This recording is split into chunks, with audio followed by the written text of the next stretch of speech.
नमस्कार दोस्तों, आप सभी का बहुत बहुत स्वागत है इंडियन डिफेंस न्यूज के डिफेंस टॉक सीरीज में, जहां पर हम रोज नए नए डिफेंस अपडेट्स के बारे में बात करते हैं। तो चलिए देर न करते हुए आज की वीडियो शुरू करते हैं।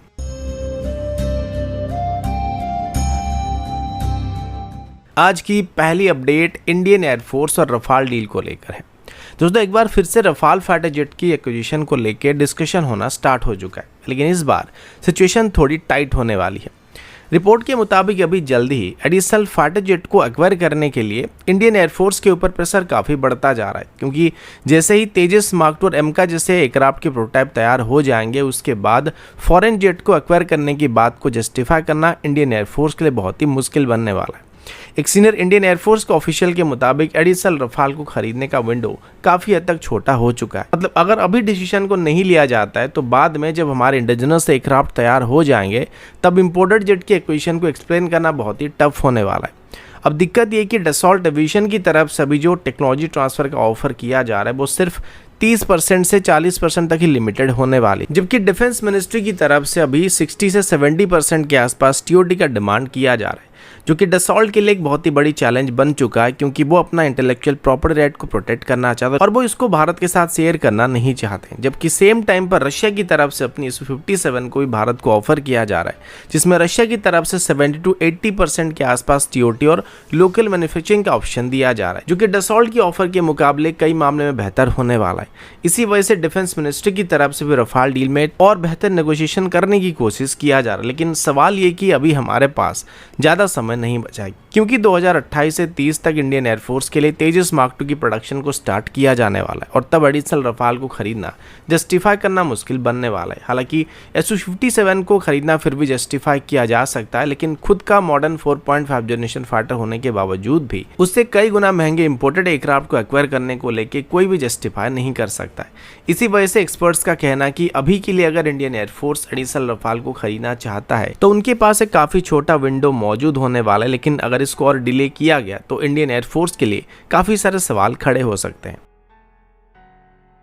अगला update Klimov Ka-2260 helicopter deal को लेकर है। रिसेंट रिपोर्ट के मुताबिक एक बार फिर से रशिया और भारत के बीच Ka-2260 हेलीकॉप्टर प्रोजेक्ट को लेकर डिस्कशन करना स्टार्ट किया गया है। पिछले कुछ सालों से 21,000 करोड़ की हेलीकॉप्टर डील ऑलमोस्ट अटका हुआ था, लेकिन अभी एक नई डेवलपमेंट सामने आई है, जिसमें HAL और डिफेंस मिनिस्ट्री के टॉप ऑफिशियल की तरफ से रशिया की United aircraft corporation Klimov plant का एक विजिट किया गया था और इस विजिट का मेन फोकस रशिया की तरफ से रिसेंटली डेवलप किए गए VK650V टर्बोसैप्ट इंजन होने वाला है, जो कि रशिया का इंडिजिनस 650 हॉर्स पावर का हेलीकॉप्टर इंजन होने वाला है। और अभी इस इंजन को Ka-2260 हेलीकॉप्टर के लिए अल्टरनेट इंजन ऑप्शन के रूप में कंसीडर किया जा रहा है। ओरिजिनल प्लान के हिसाब से इन हेलीकॉप्टर में सफरान की एरियानो A1 फ्रेंच ओरिजिन इंजन का इस्तेमाल किया जाने वाला था, लेकिन यूक्रेन वॉर के बाद फ्रांस की तरफ से एक्सपोर्ट क्लियरेंस ना देने की वजह से रशिया की इन हेलीकॉप्टर की मैन्युफैक्चरिंग ऑलमोस्ट बंद पड़ गया था। और इस डील के अंदर भी भारत की तरफ से 70% से ज्यादा इंडिजिनस कंटेंट का डिमांड किया गया था, जो कि रशिया फ्रेंच इंजन के साथ नहीं कर सकता, क्योंकि फ्रेंच ओरिजिन इंजन को रशिया को खुद से इंपोर्ट करना पड़ रहा था, जिस वजह से ये प्रोजेक्ट 2022 के आसपास बंद पड़ गया था। इसी बीच रशिया की तरफ से एक इंडिजिनस इंजन को भी डेवलप करना स्टार्ट किया गया था, जिसका नाम VK650V इंजन है और अभी रशिया की तरफ से इस इंजन को फुल टेक्नोलॉजी ट्रांसफर के साथ भारत को ऑफर किया जा रहा है, जिस वजह से एक बार फिर से कामोव Ka-2260 हेलीकॉप्टर की डील रिज्यूम होने की उम्मीद किया जा रहा है। पहले से रशिया की तरफ से इस इंजन की ट्रायल को साइबर रीजन में कंडक्ट किया जा चुका था, लेकिन Ka-2260 हेलीकॉप्टर में इंटीग्रेट करने के लिए भारत की तरफ से इसकी रीट्रायल और रीसर्टिफिकेशन का डिमांड किया जा रहा है, जिसमें नए इंजन के साथ हेलीकॉप्टर को फिर से टेस्ट किया जाने वाला है। इस प्रोसेस में 12 से 18 महीने तक का समय लगने वाला है। मतलब अगर सब कुछ प्लान के हिसाब से चलता है तो इन हेलीकॉप्टर की डिलीवरी 2028 तक स्टार्ट होने की उम्मीद किया जा रहा है।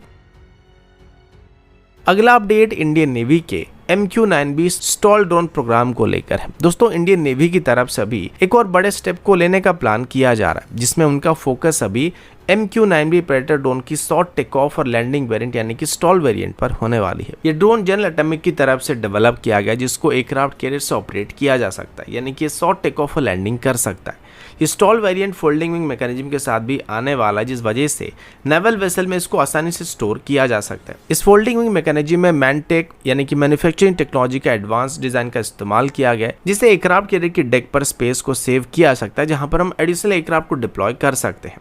और सबसे बड़ी बात यह कि MQ-9B स्टॉल अपने पावरफुल हनीवेल इंजन की वजह से और रीइंफोर्स्ड लैंडिंग गियर की वजह से सिर्फ 150 मीटर के रनवे से टेक ऑफ कर सकता है और लैंडिंग कर सकता है, जिस वजह से इसको INS विक्रांत और INS विक्रमादित्य से एयरक्राफ्ट कैरियर से ऑपरेट करना संभव होने वाला है। इंडियन नेवी का MQ-9B ड्रोन के साथ सफर 2020 के आसपास स्टार्ट हुआ था, जब इनिशियली इंडियन नेवी की तरफ से 2 सी गार्डियन ड्रोन को लीज पर लिया गया था। ये ड्रोन INS रजाली बेस से ऑपरेट कर रहे थे और अब तक ऐसे 4 ड्रोन को लीज पर लेकर ऑपरेट किया जा रहा है। इन ड्रोन की वजह से इंडियन नेवी को मैरीटाइम डोमेन अवेयरनेस में बहुत ही मदद मिली थी और ये ड्रोन लगातार 40 घंटे तक कंटिन्यूस फ्लाइट को कर सकते हैं और एक बार में लगभग 200 नॉटिकल माइल से भी ज्यादा दूरी तक सर्वेलेंस को कर सकते हैं। इस परफॉर्मेंस से इंप्रेस्ड होकर नेवी की तरफ से भी एडिशनल 12 सी गार्डियन ड्रोन को एक्वायर करने का फैसला किया, जिनकी डिलीवरी 2027 के आसपास स्टार्ट होने की उम्मीद किया जा रहा है। अभी अगर MQ-9B STOL variant Indian carrier पर इंटीग्रेट हो जाता है तो ये इंडियन ओशन रीजन में इंडियन नेवी की ISR ऑपरेशन और टारगेटिंग कैपेबिलिटी को नेक्स्ट लेवल पर ले जाने वाली।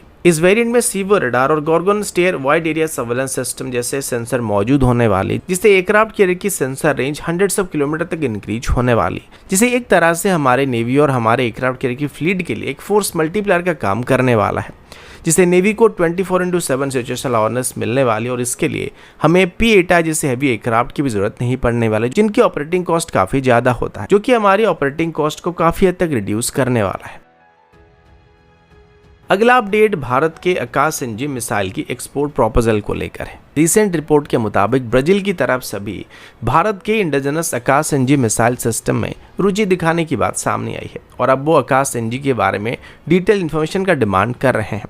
ये अपडेट तब सामने आई है जब डिफेंस मिनिस्टर राजनाथ सिंह जी की तरफ से 16 अक्टूबर 2025 को ब्राजीलियन वाइस प्रेसिडेंट जेराल्डो अल्कमिन के साथ एक मीटिंग के दौरान आकाश मिसाइल सिस्टम की एक्सपोर्ट और को प्रोडक्शन का प्रपोजल रखा था। ये भारत का फुली इंडिजिनस मीडियम रेंज की surface to air missile system है, जो कि 30 किलोमीटर से लेकर 40 किलोमीटर तक की रेंज के अंदर एनिमी की एयरक्राफ्ट, क्रूज मिसाइल और ड्रोन को न्यूट्रलाइज कर सकता है। ये सिस्टम पहले भी रियल बैटल में पाकिस्तान के ड्रोन और मिसाइल को इंटरसेप्ट कर चुका और अब इसे अर्मेनिया को भी एक्सपोर्ट किया जा चुका है। इसके अलावा वियतनाम और फिलीपींस के साथ भी इसके एक्सपोर्ट को लेकर नेगोशिएशन फाइनल स्टेज में पहुंच चुका है। अब आकाश एनजी के अंदर ब्राजील की इंटरेस्ट को अगर स्ट्रेटेजिक एंगल से देखा जाए तो ये काफी सिग्निफिकेंट होने वाली, क्योंकि एक तरफ जहां चाइना अपनी एयर डिफेंस सिस्टम को वेनेजुएला और पेरू जैसे लैटिन अमेरिकन कंट्रीज को एक्सपोर्ट कर रहा है, वहीं पर भारत का आकाश एनजी ऑफर ब्राजील के साथ एक काउंटर बैलेंस को क्रिएट कर सकता है। ब्राजील अगर इस डील में टीओडी के साथ एंट्री करता है तो वो अपने देश में आकाश मिसाइल सिस्टम का लोकल प्रोडक्शन और मेंटेनेंस वगैरह कर सकते हैं, जो कि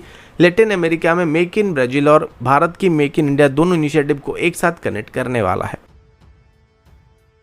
अगला update Chennai based company data pattern India limited की तरफ से है, जिन्होंने एरो इंडिया 2025 के दौरान अपने हॉकाई 2700 और Hawkeye 900 AESA fire control radar को शोकेस किया था। दोस्तों, अभी इस रडार को लेकर दुनिया भर के SU-30 और MiG-29 ऑपरेटर इसमें काफी इंटरेस्ट दिखाने लगे हैं और रिपोर्ट के मुताबिक अभी कई देशों की एयरफोर्स की तरफ से इस रडार को अपने MiG-29 और SU-30 में इंटीग्रेट करने के बारे में इंक्वायरीज भेजा जा रहा है। इनिशियली डाटा पैटर्न की तरफ से दोनों रडार को इंडियन एयरफोर्स की SU-30 MK और MiG-29 के लिए ऑफर किया गया था, लेकिन अभी ये इंटरनेशनल लेवल में भी एक बहुत बड़ा ऑप्शन बन चुका है, क्योंकि फिलहाल इंटरनेशनल मार्केट में इनके कंपटीशन में कोई भी रडार मौजूद नहीं है। हॉकाई सीरीज भारत के रडार टेक्नोलॉजी में क्वांटम लीप भी मानी जा रही है, क्योंकि ये gallium nitrate based AESA radar system है, जो कि पावर एफिशिएंसी, हीट मैनेजमेंट और डिटेक्शन रेंज में काफ़ी सुपीरियर होने वाली है। हॉकाई 2700 जो कि स्पेशली SU-30 MKI के लिए डिज़ाइन किया गया था, इसमें 2700 TR मॉड्यूल मौजूद होने वाला है और ये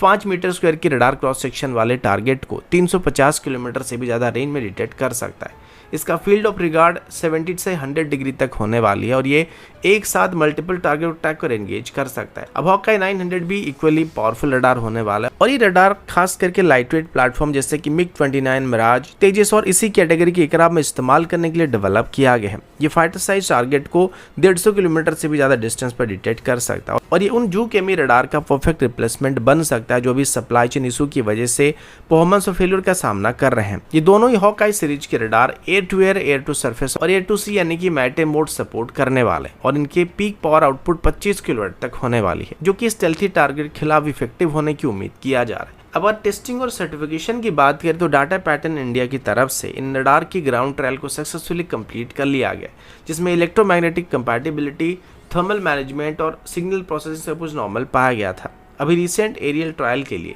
कंपनी की तरफ से इंडियन एयरफोर्स के एक Su-30MK एयरक्राफ्ट को कुछ दिन के लिए ट्रायल पर लेने की रिक्वेस्ट किया जा रहा है, जिसमें वो अपनी हॉकाई 2700 रडार को इंटीग्रेट करके टेस्ट करने वाले। अभी अगर ये अप्रूवल मिल जाता है तो 2026 के मिड तक यानी जून जुलाई तक इसकी फ्लाइट सर्टिफिकेशन कंप्लीट होने की उम्मीद किया जा रहा है। अब हालांकि HAL की विरूपाक्ष रडार हॉकाई सीरीज के रडार के मुकाबले काफी ज्यादा पावरफुल रडार होने वाला, लेकिन इसे एक्सपोर्ट के लिए अभी ऑफर नहीं किया जा रहा, जिस वजह से अभी हॉकाई सीरीज के रडार एक्सपोर्ट मार्केट में रूल करने की उम्मीद किया जा रहा है। ग्लोबल लेवल पर अभी 1000 से ज्यादा Su-30 एयरक्राफ्ट और MiG-29 एयरक्राफ्ट सर्विस में और भारत के अलावा अल्जीरिया, वियतनाम और म्यांमार जैसे देश इन एयरक्राफ्ट का इस्तेमाल कर रहे हैं। अगर हॉकाई सीरीज सक्सेसफुली सर्टिफाई हो जाता है तो डाटा पैटर्न इंडिया लिमिटेड अभी 5 से 7 बिलियन डॉलर का रेट्रोफिट मार्केट को टैप कर सकता है, जो कि हमारे डिफेंस एक्सपोर्ट के लिए काफी बड़ी बात होने वाली है। तो दोस्तों अभी के लिए इतना ही, मिलता हूं आपसे अगले वीडियो में, तब तक के लिए जय हिंद, वंदे मातरम।